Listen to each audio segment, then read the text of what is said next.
In Florida, the state that you are a resident of, there's an abortion-related amendment on the ballot to overturn the 6-week ban in Florida. How are you going to vote on that? Well, I think the 6-week is too short.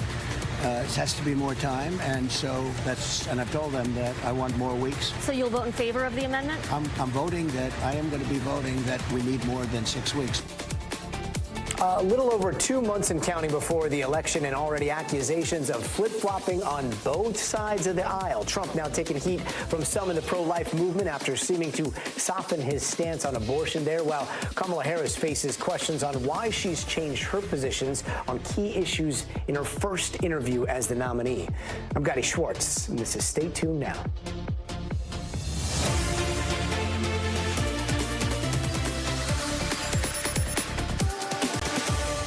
And tonight we start with former President Donald Trump, who is drawing fire from some pro-life conservatives after saying today that he is opposed to Florida's 6-week abortion ban because he thought it was too short, as you just heard, and also saying at a campaign rally today, if he was elected, he wants the government or insurance companies covering the costs of IVF treatment. Now, a statement from the Harris campaign said that Donald Trump's own platform could effectively ban IVF and abortion nationwide. It seems like a controversy within their own party that Republicans did not see coming, just as Donald Trump is still picking up the pieces from that confrontation at Arlington National Cemetery a little earlier this week. Now let's bring in NBC News' Dasha Burns, who is breaking all kinds of news today. Dasha, is Trump backtracking here on abortion? What's going on? It's a good question. First, let me give you the context of what that Florida ballot initiative actually says. It would overturn Florida's 6-week abortion ban, and it would allow abortion up to the moment of viability, which is usually around 24 weeks or so. So what Trump is saying here, we asked the campaign to sort of clarify where he stands on this. They said he isn't yet saying how exactly he will vote on that Florida ballot initiative, but he is saying he disagrees with Florida's 6-week ban. In that interview, he said he wants to vote for something that's more than 6 weeks. But ultimately, Gadi, when he goes to the ballot box as a Florida resident, he says it should be in the hands of the states. He'll have a binary choice: either vote no and the 6-week ban stays in place, or vote yes and it expands to what the language is on that ballot, which is up to viability, Gadi. Yeah, and Dasha, what's the fallout like so far within his own party? I mean, I've seen some pretty big anti-abortion voices starting to say things like Trump is taking the pro-life vote for granted, but this is something that we haven't really seen before. Is this something that's resonating with his base? Well, look, the former president has tried to sort of move the party to the middle or closer to the middle on this issue. He took some of the abortion language out of the party platform. He's been saying we need to talk differently about these issues in order to win elections. He's said he's against bans that are as strict as 6 weeks and wants those exceptions. He sees the polling that we all do, which is that a lot of voters are in support of reproductive rights and of abortion rights to a certain extent. So he's playing to not necessarily that, evangelical anti-abortion rights base, but to a different part of the party and potentially some folks that are undecided. The other thing he did today, Gadi, is he announced that his administration would cover IVF procedures for families, for all American families that want it. Either the government would pay or they would mandate that insurance companies cover the costs. Of course, he didn't say exactly how that would work and how that would be paid for. We did the math. It would be around $7.8 billion annually based on how many IVF procedures were done in 2022. That's also widely supported by voters. So a play for families and potentially those critical suburban voters, Gadi. And Trump is also still dealing with this fallout from what happened at Arlington National Cemetery this week, right? So what's the latest there, and what's the Army saying? Yeah, so an Army spokesperson sent this statement to NBC News saying the participants in the August 26th ceremony and the subsequent Section 60 visit were made aware of federal laws, Army regulations, and DoD policies which clearly prohibit political activities on cemetery grounds. An ANC employee who attempted to ensure adherence to these rules was abruptly pushed aside. Now, I asked the former president about this in our interview. Here's some of what he told me. You know who invited me to be there? the people who lost their child because of this horrible administration that doesn't know what they're doing. They asked me to be there. When I was there, I was at the gravesite. I was at also the ceremony, but I was at the gravesite. So the former president saying that the families he was with asked him to take photos and he obliged. But the campaign did also post video and photos of the former president in that sort of hallowed sacred section of the cemetery. And I asked him about that. He said he wasn't aware of what his own campaign posted on his official campaign TikTok, Gadi, and reiterated that he was just taking photos with the family. Got it. Dasha Burns, thank you so much. Meanwhile, Vice President Kamala Harris and her VP pick, Tim Walz, were interviewed for the first time together in this campaign. CNN sitting down with them at a cafe in Savannah, Georgia, and here's some of that interview. You had a lot of Republican speakers at the convention. Will you appoint a Republican to your cabinet? Yes, I would. Anyone in mind? Yes, I would. No one in particular in mind. I think it's important to have people at the table when some of the most important decisions are being made that have different views, different experiences. And I think it would be to the benefit of the American public to have a member of my cabinet who was a Republican. For more, let's go to NBC's Mike Mimley. Yeah, that's right, Gadi. Vice President Harris's two-day swing here through Georgia, wrapping up just a couple hours ago with the rally behind me. And we got a sense over these last 2 days of what the priorities are for her campaign as we enter the final 68 days going forward. First, let's talk about the rally where she really tried to build on her acceptance speech from the Democratic Convention a week ago, offering some of her biography, especially focusing on the work she did as a prosecutor and as the Attorney General, some of the policies she would try to implement if she's elected, especially as it relates to child care and housing, making it more affordable for the American people. But then in this speech, really leaning into that contrast with Donald Trump. She talked about, we've talked about it often, Project 2025, the Heritage Foundation's policy blueprint that she said would be Trump's blueprint if he is back in the Oval Office. She talked about what it would mean for the Affordable Care Act potentially being repealed, what it would mean for abortion rights, having a national abortion coordinator in the White House who would be essentially tracking miscarriages and abortions for women across the country.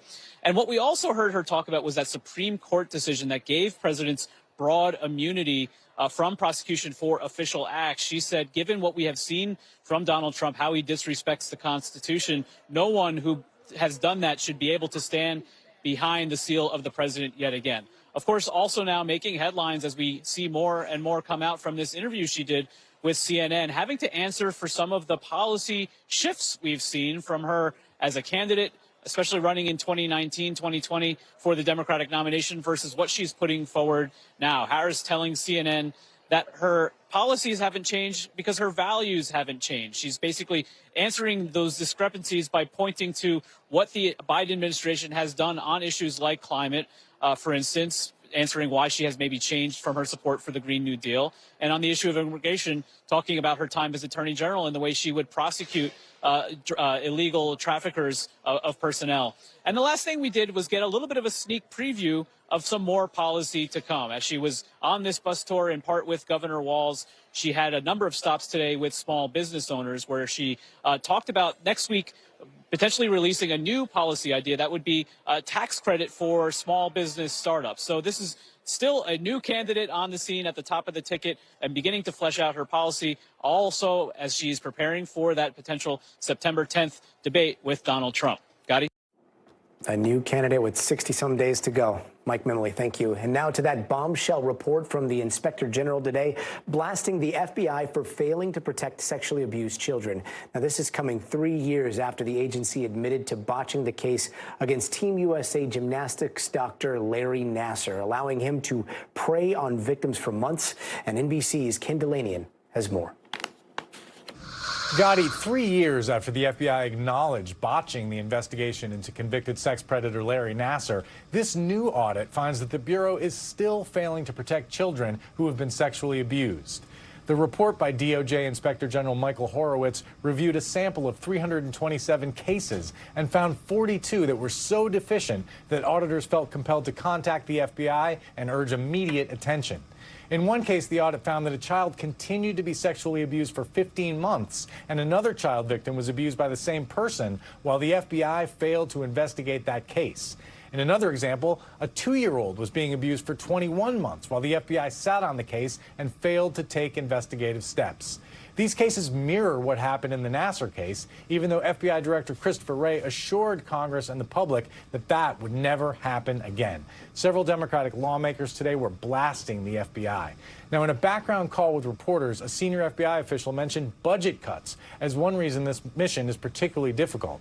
And in a statement, the FBI said ensuring the safety and security of children is not just a priority for the FBI, it's a solemn duty that we're committed to fulfilling with the highest standards. And it added the FBI's efforts combating crimes against children are among the most critical and demanding undertakings we do. Now, the FBI also said that some agents have been referred for potential discipline, although they declined to provide details. Gadi?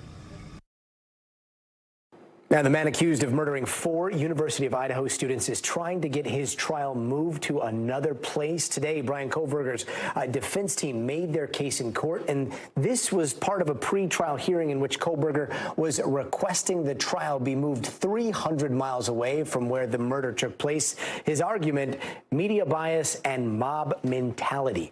Koberger is charged with the murder of 4 University of Idaho students at an off-campus apartment in November of 2022. NBC's Dana Griffin is with us here to talk more about this. So, Dana, any decisions in court today? We were hoping, Gadi, but the judge literally said this is the hardest decision he has ever had to make. He wants to go back, look through the legal definitions of everything before he submits his verdict in writing. He didn't say how soon that could happen, but hopefully we'll learn soon whether or not this stays in Latah County or could possibly move some 300 miles away to Ada County, which the parents are totally against. Yeah, it seems like a tough decision for the judge, but I mean, I've been covering court cases for a very long time, never seen a change of venue request with details like talk of, I don't know, burning down the courthouse and the possibility of vigilante justice. So tell me how that's playing into this. It's kind of wild, right? Yeah. So this comes from the anonymous phone call surveys that the defense did with residents of Latah County. They wanted to know if there was any bias or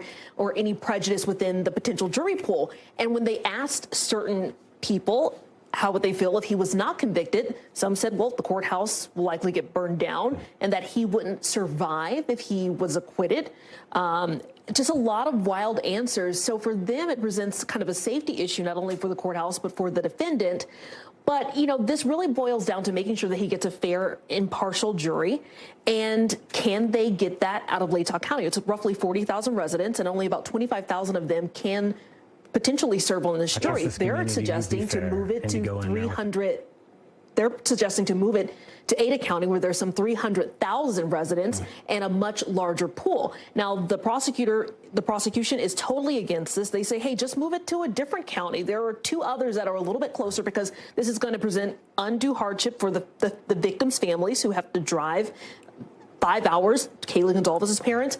And also, they're going to have to move the court staff. There's going to be issues with chain of command with evidence. It's just a whole mess. It's going to be very expensive and really cumbersome. And what happens next? What's our next court date? So we don't know yet. It depends on what happens with Judge John Judge. He has a really interesting last name. What he decides will likely depict what happens next. If this case stays in Latah County, the trial is slated for June 2025, so at least the parents can have some sort of sense that they will get justice. But our producer spoke with them outside of court, and this whole thing has really dragged on. They are mentally drained. Listen to what else they had to say about why they want to keep this in Latah County. I trust this community to be fair and to go in there without their minds made up, and I don't think that's asking them too much. That's how you'd see the full 360 of the completion of justice. It started here and it ends here, and we can all just move on. And their whole thing is these murders happened in Latah County, so the case should close in the same county. Dana, thank you very much. You're welcome. Now, there are growing concerns about viruses being spread by mosquitoes around the country, especially West Nile right now. Today, local health officials said 2 people in Wisconsin and 1 person in Illinois have died because of that virus. And it's also paralyzed a teenager in Missouri who is now on a ventilator. Let's bring in NBC News correspondent Mara Barrett, who has more. So, Mara, what can you tell us about that teenager's condition? Well, I think it's really important to note here, as we're talking about concerns of West Nile virus, that this teenager, BB Proctor, is a very unique case. It was something that took several weeks to diagnose. It started with an upset stomach, kind of what looked like food poisoning, for example. His parents took him into the ER several times, but then his fever spiked up to 103, 104, and that's when his parents knew that something was really wrong. He was slurring his speech. He couldn't hold himself up, and that's how he's ended up in this very fragile position that you see there. Doctors are optimistic, hopefully, that he can make a recovery, but even his parents are saying they've been told it could take up to a year or two if he is able to move again. He is paralyzed from the neck down. So again, this is a very unique situation when it comes to West Nile virus. It's impacting about 33 states in the country right now. It's carried by mosquitoes. It can come down to just one mosquito bite, and so that's why it's important to be careful when you're outside in these summer months. But doctors highlight that most people who get it are asymptomatic. They're not going to feel a thing. They're going to be fine. The people that do have symptoms largely are going to be flu-like related symptoms, that fever, headache, ab pain, that kind of thing. When you go to see a doctor, when you get to that point, it's when you have neurological issues, whether it's confusion or balance issues, dizziness. And so that only happens to a very rare, small amount of people. And so I think it is something that is worth being aware of. But ideally, people won't end up like this teenager in Missouri, Gadi. And Mara, it's always a fine line between being careful and also being terrified of going outside. So realistically, how stressed out should people be about these viruses if we still have quite a bit of hot weather ahead? Exactly. And the CDC says that this week in August, actually, and next week in September, right around the Labor Day weekend holiday, is going to be prime time for mosquitoes. It's the hottest, it's the stickiest. That's when mosquitoes can thrive the most. And so it's really important to stay vigilant right now. In terms of how stressed you should be, I'd say it's fair to be cognizant of what your surroundings are, right? The CDC said last year about 180 people died of West Nile virus, so realistically not a super high number, but still something to be concerned about. And nobody wants to be getting sick to close out their summer. And so what you can do to prevent an illness like this is when you're going out, wear long sleeves if that's okay, if you can, wear long pants if you can, spray all the bug spray with DEET ideally, because that'll protect against mosquitoes in the best way, and avoid any swampy standing water areas, because that's obviously where they thrive, and avoid going outside frequently for long periods of time during the hottest, stickiest parts of the day. But you'll want to avoid that across the board. Absolutely. Mara Barrett, thank you. And don't go anywhere. We are just getting started. Up next, chaos in the Grand Canyon. A pipeline break is forcing hotels there to close down just in time for the holiday weekend. More on that in just a few minutes. But it was 19 years ago today that Hurricane Katrina wrecked the city of New Orleans, and one of the buildings lost was its only charity mental health ward. Now, a New Orleans jail has become the last resort to take on a growing mental health crisis there, and NBC's Antonia Hilton brings us that story. And later this hour, would you believe one of the best blueprints to fighting wildfires might be beaver dens? Well, now scientists are using AI to track down those dens for fire prevention tips, and that's coming up in tonight's Future of Everything, so stay tuned. We need to be more nimble than that as scientists. So what we're doing now, and what my lab is really interested in, is using artificial intelligence to find where are these beaver ponds. Hey, welcome back, and here's some of the stories happening out west that we're following right now. 3 suspects have pleaded not guilty in the fatal shooting of General Hospital actor Johnny Wachter. He was killed during a catalytic converter theft in Los Angeles on May 25th. 2 men now face murder charges with a preliminary hearing set for October 16th. And California lawmakers have passed a bill allowing undocumented immigrants to qualify for first-time home buying loans through the state's Dream for All program. That bill is now headed to Governor Gavin Newsom's office, who has until September 30th to sign it into law. Supporters say it addresses a gap in eligibility, while critics argue it prioritizes undocumented residents over legal citizens. And $62.6 million. That is the value of Steph Curry's new one-year extension with the Golden State Warriors. Now, this deal keeps him with the team through the 2026-27 season, bringing the total left on his contract to $178 million. The 4-time champion remains the cornerstone of the Warriors as they chase another title. And in just the last few minutes, we are learning a 60-year-old man died at the Grand Canyon National Park yesterday. He was reported missing on Tuesday after not checking in with a family member. Now, National Park officials say he was on a solo multi-day backpacking trip in the park. And it comes as just last week, a tourist was found dead after being swept away in an intense flash flood. She was found nearly 20 miles from where she first went missing. And on Sunday, a man was killed when he entered the Colorado River after his boat flipped. Yesterday's death marks the 6th fatality at the Grand Canyon in just the last month alone. And right now, hotels in the Grand Canyon, they're shut down just as we're heading into the home stretch of the peak tourism season there and the holiday weekend. The park's only water pipeline rupturing after a series of bursts, cutting off the water supply to some key areas, including the popular South Rim.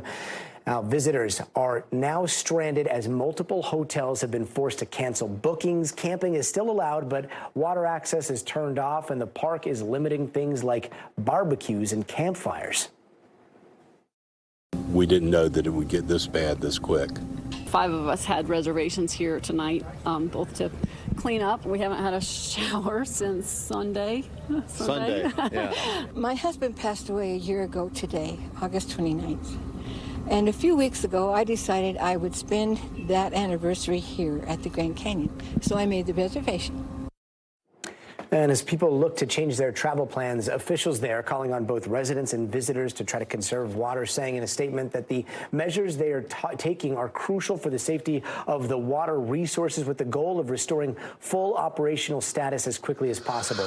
Let's bring in NBC's Morgan Chesky, who is tracking both of these developments for us. Morgan, we've just literally heard about this new fatality at the Grand Canyon. What can you tell us there? Yeah, Gadi, unfortunate tale here. We're hearing from park officials that this was a 60-year-old North Carolina man who, as you mentioned, was on this multi-day backpacking trip on the Deer Creek Loop. Now, this is described as a challenging route, more than 23 miles. He failed to report into his family on Tuesday. That's when search and rescue crews launched efforts. Unfortunately, on Wednesday, they found his body located off the trail that he was planning to hike. And while deaths like this are unfortunately not rare in the park, I'm going to show you some numbers that kind of put this year in perspective with the case of this gentleman that just passed away this week. 2024, 14 deaths so far, and you can see that roughly there's 17 deaths per year on average, but we're approaching that number, Gadi, pretty soon this year. When we kind of presented that to park officials, they say, number one, summer is an incredibly busy time. You have the summer heat combined with just so many people there that may not be fully aware of the threats or the dangers of the park whenever they go out. Of course, this man was alone. That's certainly another risk when you're dealing with rugged landscapes such as this one and an incredibly dangerous hike. And then you have the recent loss of life from that woman who was caught up in the floodwaters that you mentioned that happened just a few days ago. So these are isolated circumstances, and yet it's making for kind of a dangerous situation there in some cases. A dangerous situation, and now a chaotic one with the lack of water. Can you tell us about this water pipe issue? What happened and how long is it going to take to fix that? Yeah, a couple interesting circumstances here. You have a 12.5-mile water main that supplies the entire park. It has 4 breaks in it as we speak, and it's impacting both the north and the south rims. This has been infrastructure that's been plagued by problems. Park officials themselves, Gadi, have said that they've had 85 breaks in it since 2010. Wow. They do say it's been running normally since July 8th, but because of the constant breaks, they have had to issue stage 4 water restrictions because it's so irregular. And we had a chance to speak with them just before the newscast here. I want to share with you just some of what they said regarding the status of this pressurization. And they say the park is working to repressurize the water pipe to restore the ability to pump water as early as Sunday. That would be a best case scenario. Monday's Labor Day, incredibly popular holiday weekend. So many people going to be impacted here, Gadi, and that's unfortunate because Grand Canyon is just a beautiful place. Yeah, so Sunday is the best case scenario that we're looking at here. Morgan, thank you. Thank you. And coming up, this weekend marks the unofficial end of summer, and folks are already starting to hit the road for their Labor Day getaways. NBC's Priscilla Thompson has that story straight ahead. But first, you got to see this. This right here This is an ostrich in the middle of the road in Sioux Falls, South Dakota, and this happened on Tuesday, and police say that 7-foot-tall bird escaped from a trailer and brought traffic to a standstill. That big guy was probably regretting that bird-brain decision to take flight, so he can't really fly. Eventually, some Good Samaritans let him out of that road using some food. Animal control says that ostrich was not hurt. He was returned to his owner, where he quickly put his head in the sand, try to ignore all the problems around him. We'll be right back. Hey, welcome back, and here are some of the other headlines we're watching tonight. So the U.S. economy is showing some signs of resilience. Actually, it grew in the second quarter of this year, and today a new GDP report shows the economy grew by 3%. That's higher than slightly lower estimates of 2.8%, so some good news there. And the Nebraska Supreme Court will rule on whether convicted felons can vote this November. Now, a law has been on the books there since 2005, allowing felons to vote 2 years after they finish their sentences, but earlier this year, Nebraska lawmakers voted to allow convicted felons to vote immediately after completing their sentences. The court is expected to rule sometime before Election Day, and according to the National Conference of State Legislators, felons in 23 states lose their voting rights while incarcerated, but get them back when they're released. And more than 40 train cars derailed in North Dakota. High winds actually knocked empty cars right off the tracks yesterday, and that was a strong storm system that was rolling through that area at that time, with reports of 5 tornadoes across both the Dakotas. Fortunately, no one was hurt. And the FAA ground SpaceX's Falcon 9 flights after one of its boosters went up in flames yesterday. Now, the fiery crash happened after launching from Florida's Cape Canaveral. The flight initially went well until the booster tipped over and exploded on landing. There were no reports of anyone being hurt. And sleeping longer on the weekend may help you lower your risk of heart disease. That's according to one study out of London. And that study found that people who make up for lost sleep on the weekend were about 20% less likely to develop heart disease. Study says making up for the so-called sleep debt during the week on the weekends can make a difference to get the quality sleep we need. So try to get some sleep this weekend. And don't put away those swimsuits and that sunscreen just yet, because Labor Day weekend is almost here. And as we capture the last bit of summer we can, the TSA is expecting 17 million people will be screened between today and next Wednesday, which would be a Labor Day record travel period. And those on the road can also expect some traffic, as AAA is expecting a 9% increase in travel compared to last year. For more on the holiday travel, here's NBC News correspondent Priscilla Thompson.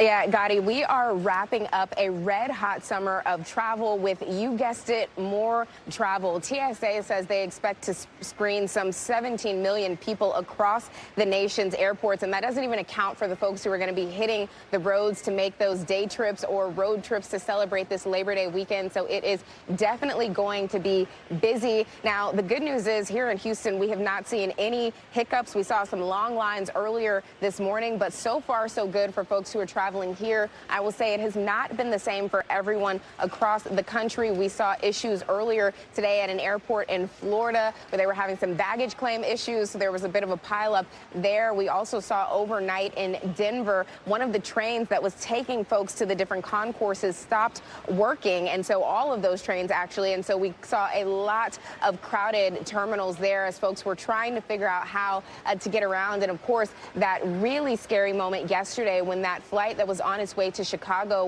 had to make an emergency landing in Memphis. There was one person who was hospitalized and 6 others who were treated on the scene, but thankfully all 182 people on board that flight are expected to be okay. So of course there are going to be hiccups and there are going to be issues with so many people being out. Folks should plan to get to the airport early, expect delays. And as for folks who are hitting the road, good news there is that gas prices are down about 50 cents this year compared to where they were at this time last year. But of course, there's always the potential for traffic when you have this many people going out. But I will tell you Priscilla's pro travel tip, which is no matter what comes up, try to make the most of it and have a good time, which is what a lot of folks seem to be trying to do as they are enjoying the holiday weekend. And I'll send it back to you, Gadi.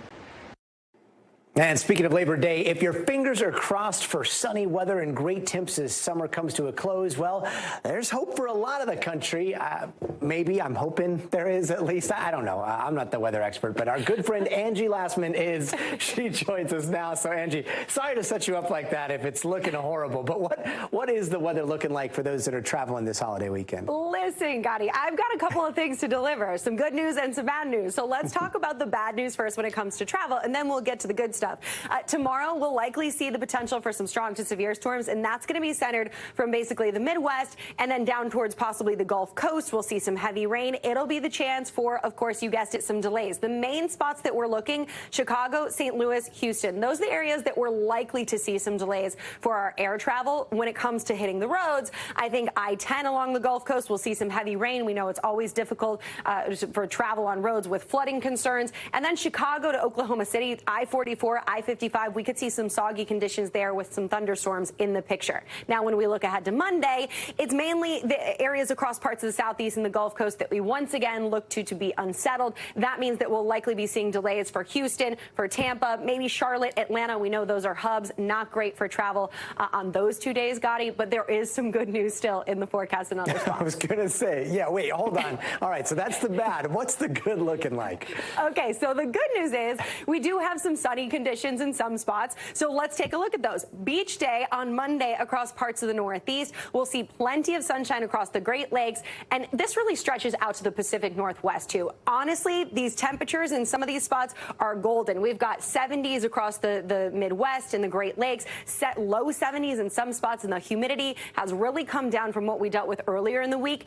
Out west, though, it's a different story with that desert heat. That's going to be firmly in hold. We'll see temperatures above 100 in a lot of these spots. The desert Southwest has been dealing with really uncomfortably hot conditions, and that unfortunately isn't going to change for your Labor Day forecast. But of course, across parts of the South, you guessed it, I mentioned it, this is the spot that we're going to look for the potential downpours. Maybe not great for beach going, Gadi, but find something to do indoors, perhaps, maybe? I guess. Our condolences to the southern neighbors down there. And Angie, I know that we're right now at the peak of hurricane season, so do you have any updates on any new storms for the end of the summer? Or does it look like we've kind of dodged a bullet here? Okay, so we still have plenty of season left, Gadi, more than 90 days. And we do have one area that we're going to watch here that could potentially develop over the short term. So we've got a 40% chance right now that this area of kind of disorganized showers and thunderstorms sitting in the Atlantic will develop as it moves west. We'll watch for how it impacts potentially the Lesser Antilles, but this really isn't going to become a tropical depression until next week. So this is really a next week problem, but we'll be watching it throughout basically the weekend to see exactly how it fares with the kind of conditions that we're seeing across the Atlantic. So not quite done with hurricane season just yet, but fingers crossed, not looking at anything to interrupt our holiday weekend plans at this point. All right, and we'll be checking back with you on that very soon. Angie, thank you so much. Of course. And speaking of hurricanes, today marks 19 years since Hurricane Katrina devastated the city of New Orleans. And among the many things that were lost were the city's only charity mental health ward. And now an experimental program in the city's jail is looking to help New Orleans' mental health crisis from inside. And NBC's Antonia Hilton reports. Up on the 4th floor of one of the most notorious jails in the nation, about 50 men are living in an experimental community. They clean together, cut each other's hair, and play games. Try to make sure everybody is cool, calm, collective. NBC News receives special access to the Justice Center in New Orleans, where a new model pod for mental health aims to treat pretrial inmates more like patients. This is what many afternoons look like now. Men seated together talking about conflict resolution, past trauma, and healing. Be free and talk about it. Led by Lieutenant Michael Lewis. It's humbling because usually in the prison setting, it's an aggressive setting. For years, the Orleans Parish Jail has been known for violence and a 10-year federal consent decree monitoring human rights abuses. Experts say it has one other title: the largest mental health care provider for all of New Orleans. Hurricane Katrina flooded the city's charity mental health ward, and it never reopened. Following a pattern across the U.S., large mental institutions and psychiatric wards shuttered, but our country did little to replace them. What's the community been like for you? It's open-minded, like, When I first came, it'll be a little intimidation. Marvell Smith is just 18. When he first arrived at the jail, he says, he was harassed by another resident on the pod for being gay. I terminated him from this program because that type of behavior cannot and will not be tolerated. All of them have lost family to gun violence in the city. Many of their relatives were separated by Katrina, a trauma that endures almost 20 years later. This is definitely a cycle, and I'm going to be the one to break it. Bring y'all to my humble board. Pod member Leonard Patty has been in pretrial detention for 5 years and pleaded not guilty to second-degree murder. I probably got the best view in the jail. He says he didn't realize until joining this group that it wasn't normal to live every day expecting to die. Before coming to jail, I was cool with that. Like, if I had ran to the police and they killed me, I would have been happy. Sheriff Susan Hudson ran for office in 2022, promising to fight plans for further jail expansion. According to her office, more than half of the 1,400 people in jail here have diagnosed mental disorders. Why did mental health matter to you? My baby brother. He ran away to the Navy when he was a teenager. He came back PTSD. The intervention that we did, I had to call the sheriff's office. As Hudson tried to reform, Louisiana Republican lawmakers gained a supermajority, pushing through a slate of crime and punishment laws, including sending 17-year-olds to adult jails like this one. Since the spring, the already crowded New Orleans jail population has increased 3 to 5% every month, according to the department. NBC News requested interviews with State Senator Heather Cloud and Representative Raymond Cruz, who spearheaded the new legislation the sheriff alleges impacted the jail. They did not respond. Hey, good morning, y'all. For now, Sheriff Hudson and Lieutenant Lewis say they will keep swimming upstream, reforming one unit at a time. If we human beings can make up our mind and treat other people like human beings, that will make a difference. Antonia Hilton, thank you. And coming up, violence against Palestinian villages on the West Bank is on the rise. NBC's Hala Garani takes us there to see what it's like. But that is your land. I mean, it's the village's land. This is the logic. Yeah. This is what logic says. But here we don't have logic. We have power. The power is theirs. Hey, welcome back. Let's take a quick look around the world. At least 4 people have been killed after Typhoon Shanshan made landfall in Japan early this morning. More than 90 people were hurt and hundreds of thousands are now left without power.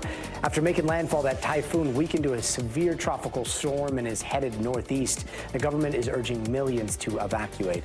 And yesterday, Honduras's foreign ministry announced that they would end a century-old extradition treaty with the U.S. That comes after a U.S. ambassador to the country expressed concern over a meeting between Honduran and Venezuelan defense officials, saying that she was surprised Honduras would meet with, quote, drug traffickers. Earlier in the day, Honduras's President Xiomara Castro accused the U.S. of meddling in her country's business. The U.S. Embassy in Honduras did not immediately reply to a request for comment. And Mexico's Navy says that they have seized more than 7 tons of suspected cocaine in 2 separate raids in the Pacific Ocean, and it was all caught right there on camera. You're looking at a high-speed boat chase just southwest of the city of Manzanillo. Officials said that they discovered almost 6 tons of drugs in just one raid and arrested 15 people in what they say is the largest drug seizure of the current administration there. And in Greece, some tourists are looking for fun in the sea, and they ended up getting a pretty foul stench of hundreds of thousands of dead fish.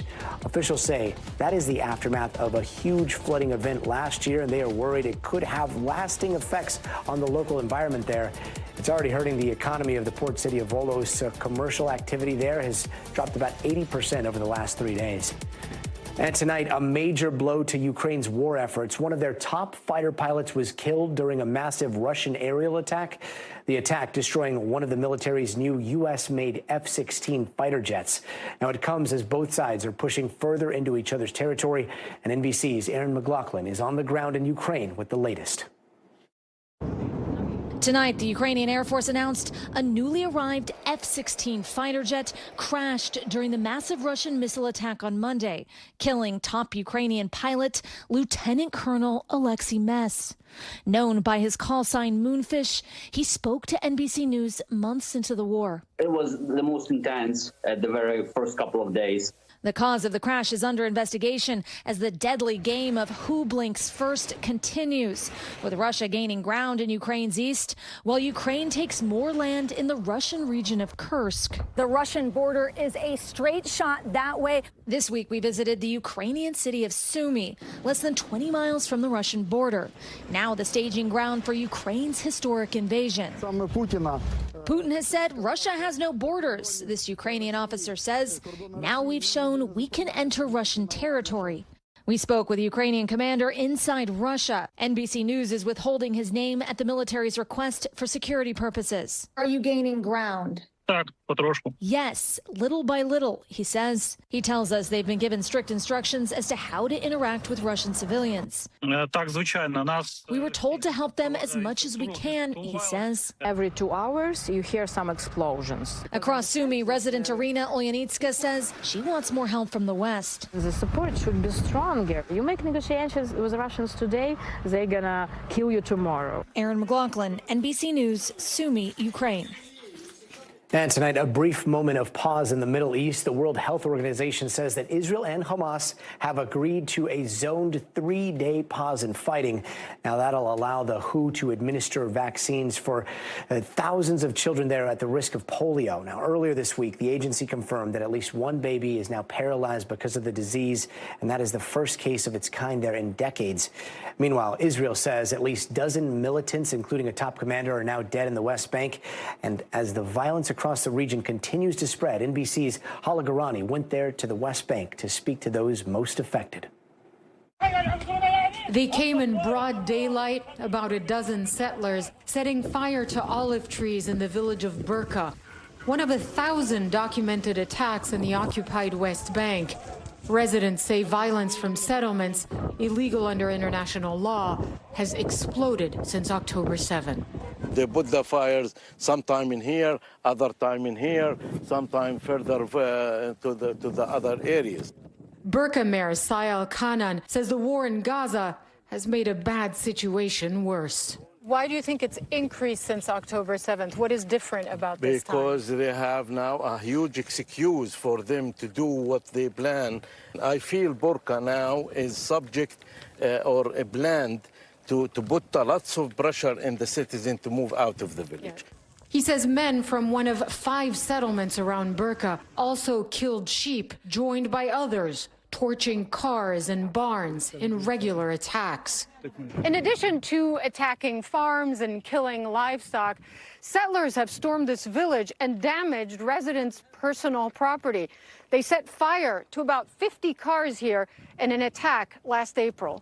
Israel's far-right government continues to seize more land for settlements considered illegal by the UN and countries, including the U.S.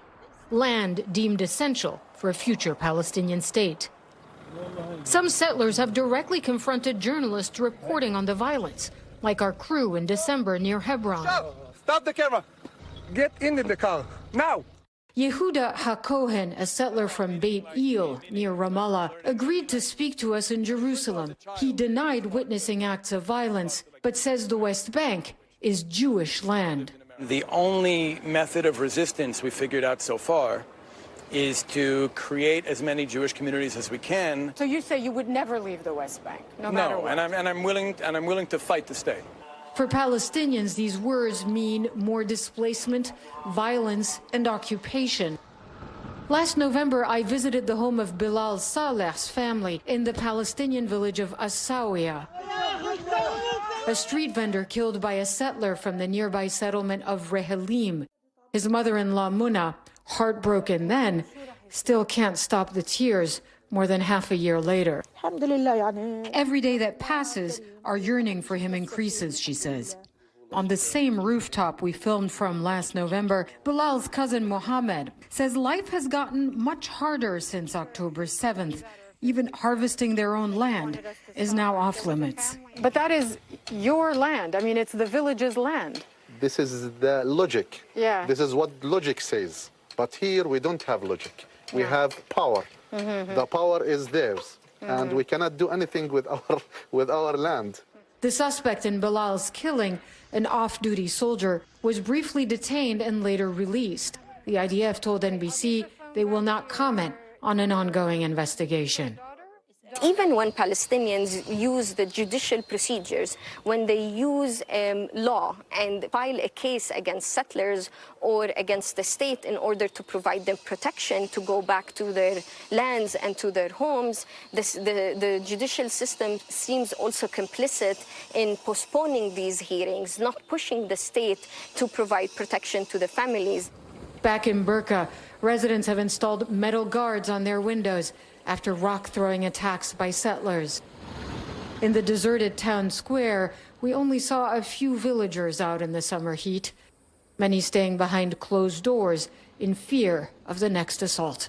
Hala Garani, NBC News, Burqa in the West Bank. Hala, thank you. Before we go, it is time for the future of everything. And what if the answer to preserving a healthy ecosystem is chilling right there with nature's engineer, the beaver? Well, thanks to a smart scientist and a little bit of AI, we may just get our answer, and that is coming up after the break.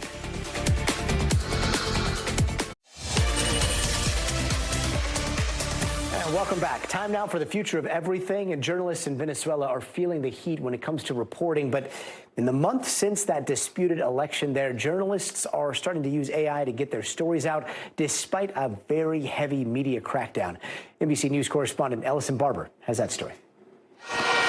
Political tension in Venezuela on display in the country's capital city a month after the disputed presidential election.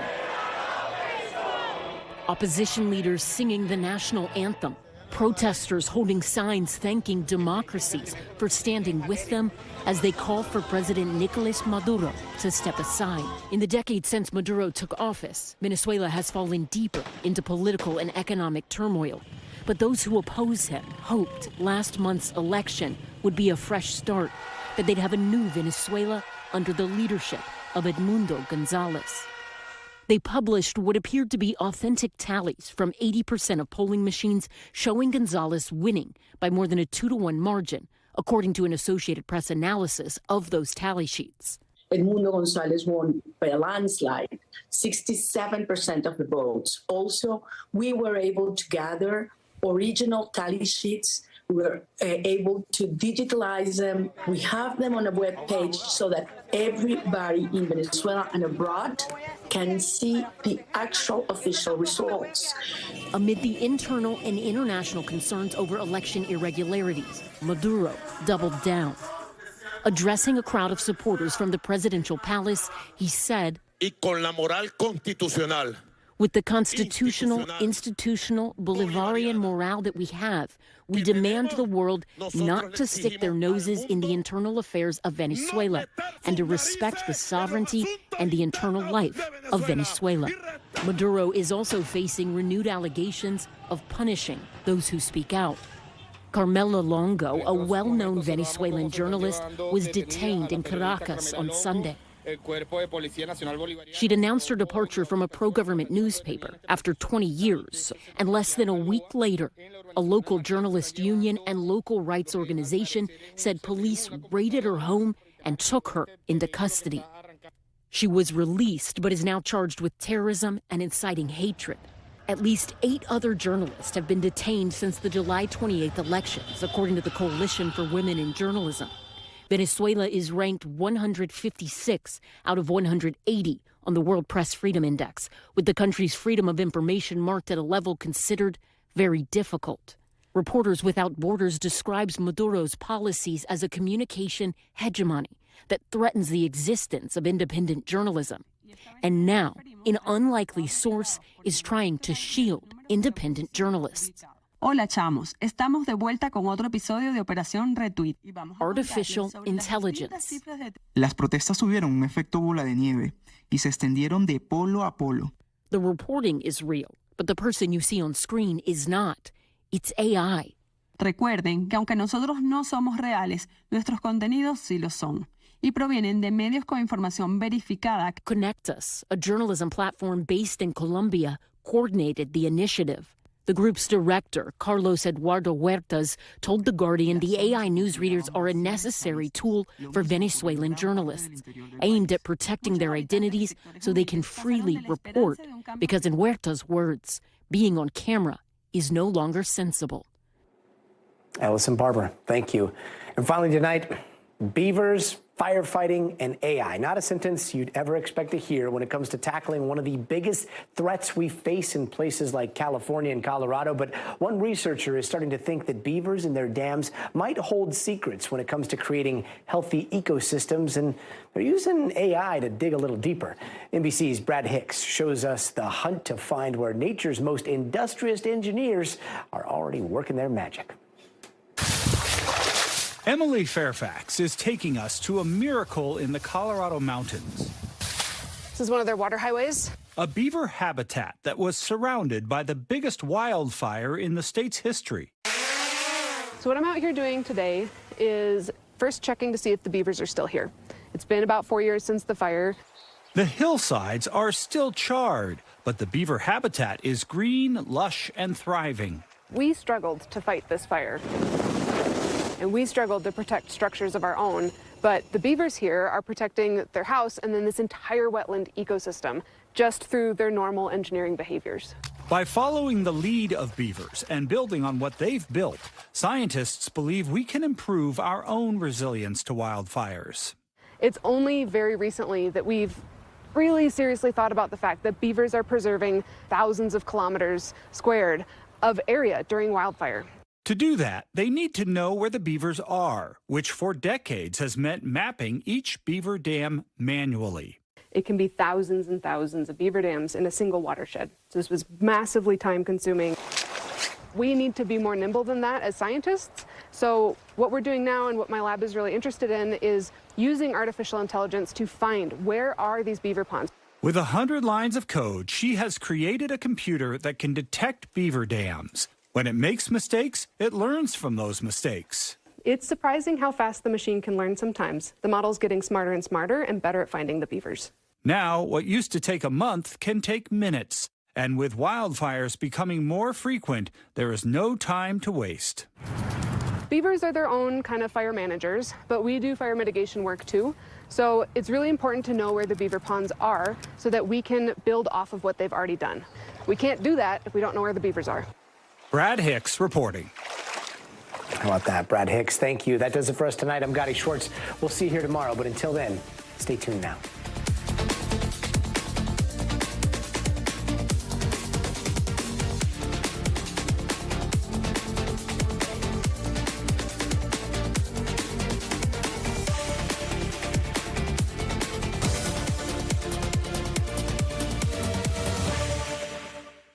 Thanks for watching. Stay updated about breaking news and top stories on the NBC News app or follow us on social media.